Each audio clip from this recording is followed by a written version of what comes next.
Same as yesterday. The only thing different at the end is you put with shifts. Okay? So the only thing different at the end is with shifts. Shifts. We talked about shifting already, didn't we? Talked about linear equations, yeah? We talked about shifts. Right here, vertical shifts, remember? Talked about a vertical shift. Vertical shift moves it which way? Up or down. So like remember here was the parent function and then we moved it down. Remember, we did that? We're going to do something similar to that, yeah.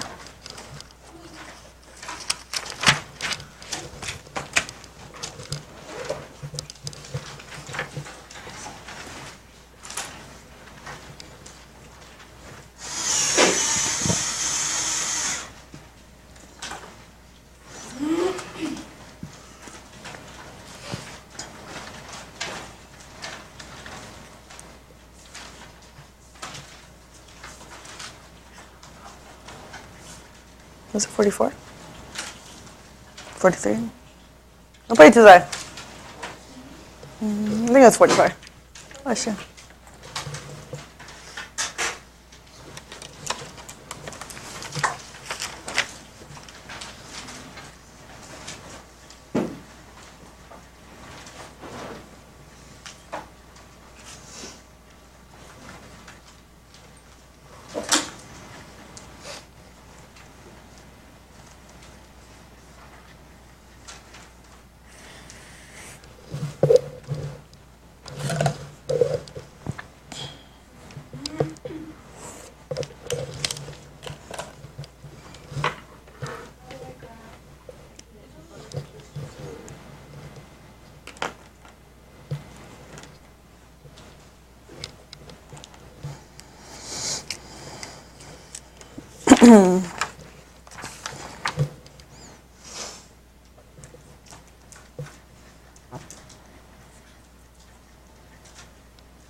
All right, exponential functions. Remember they are in the form of f of x equals b to the x plus k. Yesterday, k was always what? K was always 0. So our asymptote was always graphed at what? Was at 0, right? The line 0. So today, this right here, remember this is your asymptote, which is also known as our vertical shift.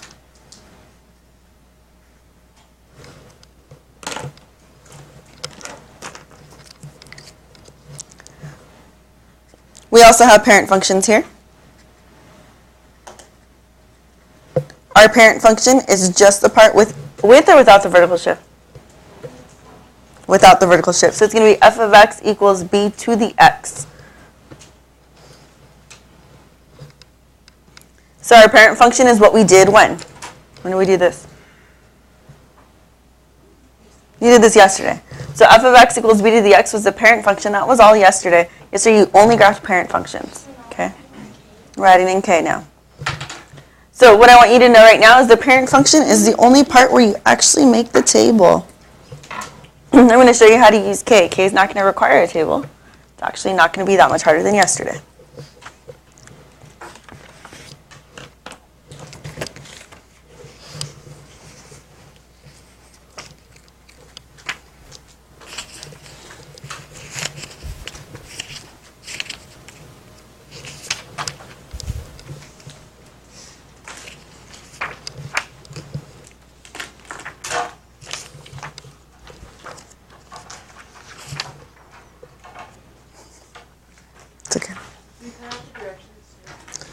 Not really. I didn't type the directions like I was supposed to.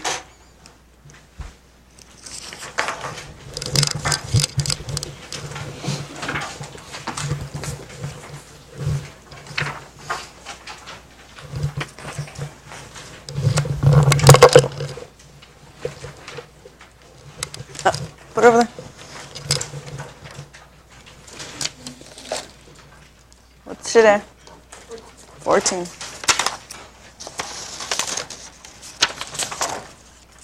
We're going to go ahead and look at number 1 first.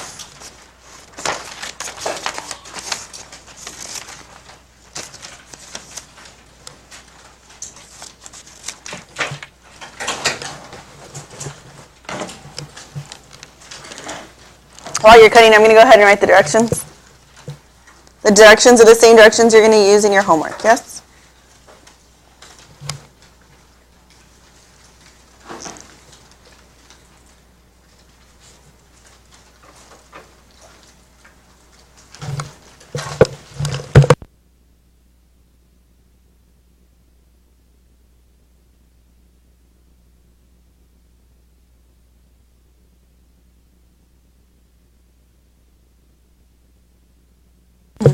Create a table for the parent function.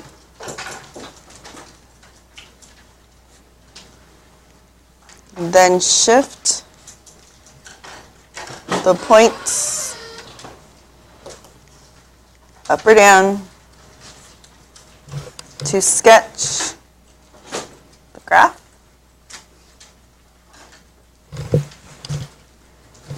And be sure to graph the horizontal asymptote with a highlighter.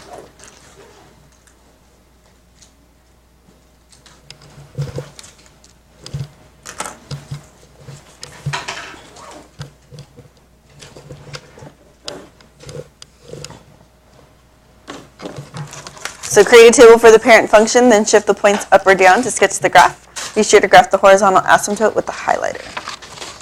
So do you think you're going to follow the same directions in your homework? Yeah.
Ready? What do you think we're going to do next? We're going to make a table. What do you think our table is going to consist of? What points are we going to use? -2, -1, 0, 1, and 2. Good.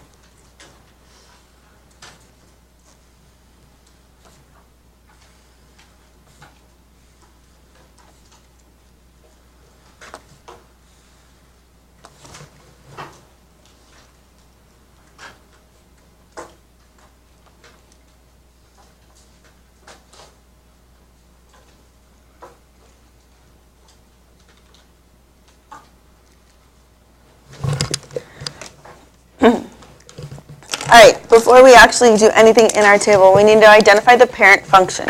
Where is the parent function? Or what is the k? K is -2. What's up? Oh, yeah, sorry. Let's copy an old example. Your -2 is your k, which means it's your shift which way? Is it up or down? It's down. Why is it down? Because it's negative. So where is your parent function located? What is the parent function? Oh, It's just the forward to the x, okay? Say forward to the x. Forward to the x, okay?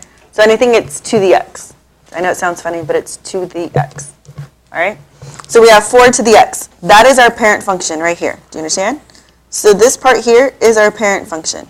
That's the only part we plug into the table, just like we did yesterday, right? Yesterday you didn't have a k. You just plugged in that first part because that's all there was. So we're going to go ahead and plug in -2 into the parent function. So f of -2 equals 4 to the -2. What happens when you have a negative exponent? Make it a fraction. So I put 1 over 4 to the second. Good. 4 to the second. And what is 1 over 4 to the second? 1 over 16. Yeah. And then how do I get a decimal? Divide into the calculator. And if you don't have one, I'll do it for us. So I'm going to go ahead and say 1 divided by 16, which is 0.0625. So how do we want to write that? 0.06, yes. So I'm going to put -2 comma 0.06. So is it really close to 1? Is it really close to 1? Yeah, it is. Okay, go ahead and do -1 for me.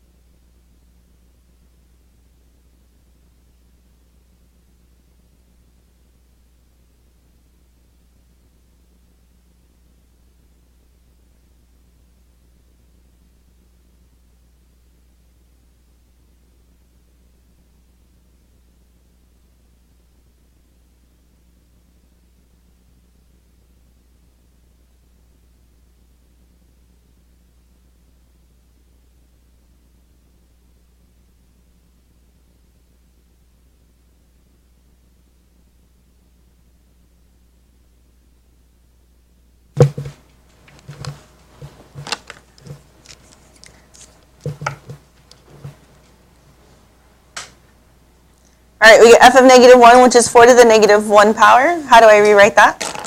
1 To the first power, which is just 1 over. Very good. And how do I write that as a decimal? -1 comma. Very good. We okay? Makes sense? Okay. We all should know that anything to the 0 power is just going to be 1. So 0 comma 1. Did you notice how all of them yesterday had 0 comma 1? Oh, okay, just checking. The next one is 1, so we're going to say f of 1 is 4 to the first power. What is 4 to the first power? 4, which becomes 1 comma 4. And then we do f of 2, which is 4 to the second power, which is how much? 16, so 2 comma 16. Do you think we're going to fit all of these on the graph? No, I know we're not going to fit 2 comma 16. Okay. Oh, we can? Oh, we can. Look at that. I picked a graph that worked. Sometimes it doesn't work, but today it does. All right, so what I want you to do is that once you write the table, I want you to put your pencil down, and you're going to watch me graph this. First of all, is it growth or decay? It is growth. How do we know it's growth? Because b is greater than 1. Very good. Okay, ready? What do you mean? That's the rule. Is 4 bigger than 1? That's why. The rule is greater than 1 or between 0 and 1. That's the rule. Okay, ready? Let's watch. So what's going to happen is I'm going to graph all of these points, but I'm going to graph them a little bit differently. So I'm going to start with -2, 0.06. So it's almost touching the 0. It's like super, super close. Then I get 1/4 comma 0.25, which is still really, really close. And then I get 0 comma 1, which is here. I get 1 comma 4, which is here. And 2 comma 16, which is way up here. Correct? Okay, so when I graph this, pay attention really quick. I'm not connecting them very solidly. Why? Because I still have to shift. Very good. So there's my, what is that one called? Your parent function, my PF, my parent function. So then what I'm going to do is you're just going to watch me do the next part. It says I have to shift each point, what? Down 2. So I want you to watch this part. You ready? I'm going to pick a color you can see. So I'm going to take this point and go down 2. There's 1, there's 2. See what I did? I'm going to take this point, I'm going to go down 2. There's 1, there's 2. This point, go down 2, 1 and 2. These, notice that it's really close. I'm going to zoom in so you can see. Know how that it's really close to the 0, but it's kind of close to this line, right? So I'm still going to go down 2, but I'm going to go 1, 2. Does that make sense? Do you see how I did that? And then I'm going to do it again. 1, 2, so just really, really close to that number right there. Now this is the one, it's kind of hard to draw. When I draw it in, this one gets to be, oops, I got it a little crooked. Solid. There it is, that's better. I got a little crooked right there. All the way down, so do you see the difference? And then I'm going to graph in the asymptote, and the asymptote is located where? What's our K? -2, so what is our asymptote? -2. So here at -2, I'm going to go ahead and draw it in with a dashed line, and like that. Do you understand? Does that make sense? Yeah.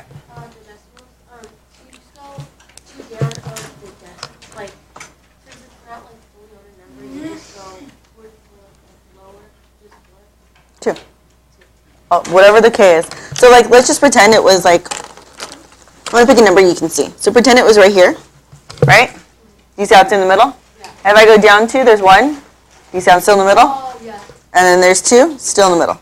Got it? Yeah. Okay. Go ahead and graph that.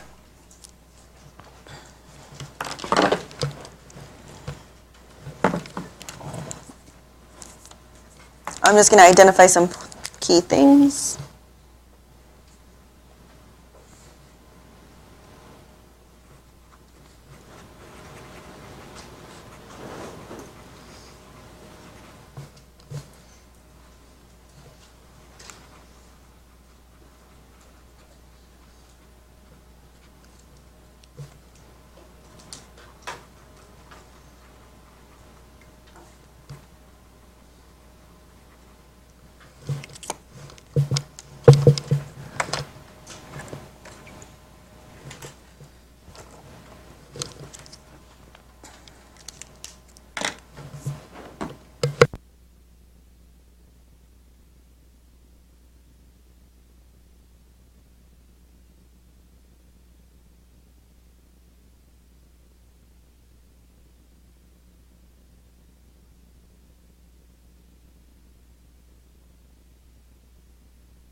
If you're done, you can go ahead and glue in the second one. We're going to go ahead and do that.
All right, on the second one, is it growth or decay?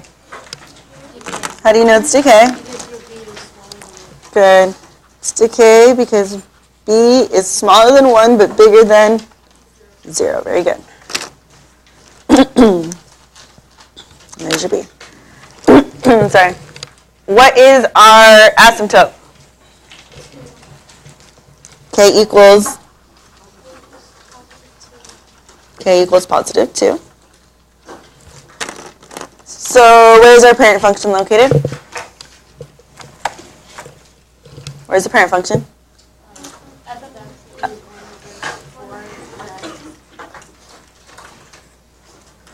This is your parent function. So what am I plugging into the table?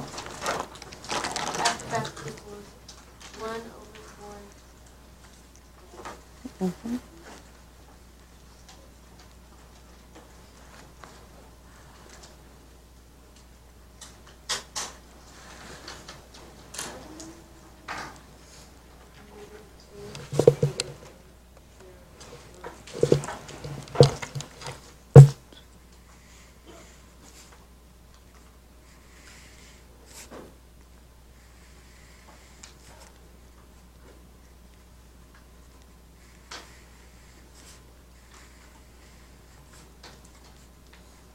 I'm going to have you go ahead and do your table.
If you finish the table, check with someone next to you, see if you have the same things in the table.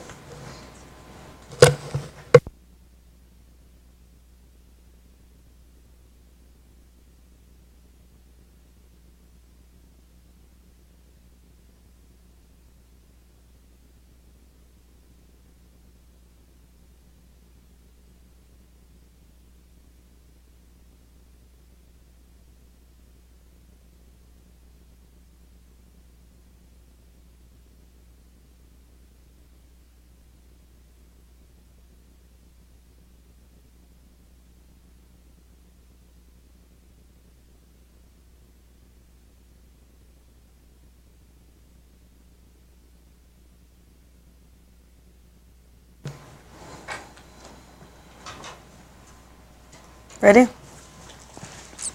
right, for -2, what do you get? You get f of -2, which is 1/4 to the -2, which becomes what? What do I do before I become 16? I what? I flip it, so it becomes what? 1 to the second power, good. Which becomes what? Positive 16. So -2 comma positive 16. Okay? Okay, next one. -1. F of -1 is 1/4 to the -1, which becomes 4 over 1 to the first power, which is just 4. So -1 comma 4. Anything to the 0 power is what? Mm-hmm. So 0, 1. F of 1 is 1/4 to the first power, which is just what? 1/4, which is what as a decimal? Yep, 0.25. And lastly, we have 2. So we're going to say f of 2 is 1/4 to the second power, which is what? I can't hear you. 1/16, which is 2 comma 0.06. Oh, these numbers look very similar to the last one, yeah? They should. All right, graphing what first? What are your graph? 2 comma, negative 2 comma 16. Then where?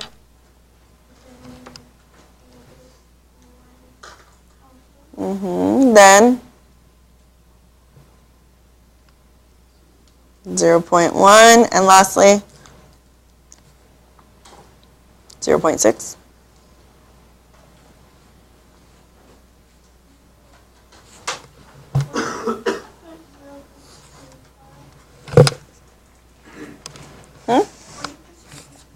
Just right there somewhere. Just kind of there. Doesn't have to be perfect. All right, I want you to try and shift it. Which way are you shifting? How many? 2. Good. So go ahead and do that.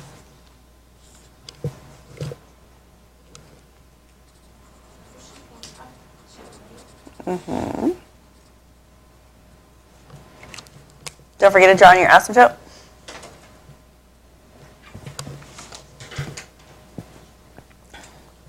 Should my equation, my functions cross each other? No, they shouldn't. If they kind of look like they're about to touch, that's okay, but they should not cross each other.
Good? Did we shift it? Which way did you move it?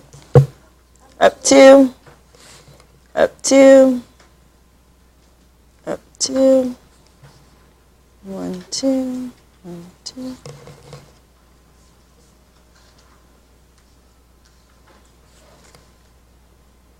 Where'd you draw your asymptote in at? At positive 2. Is it okay that the asymptote is crossing the dotted one? Yes. Is it okay if it crosses the regular one? No. Okay. Also notice down here at the end, it should be close, getting close, close, close. It should not curve back up. Do you understand that? This part here should not curve back up. It should just be going really flat at that point. Okay? Make sense? Questions? Nope. I'm done. Summary is done. Make sure you write questions.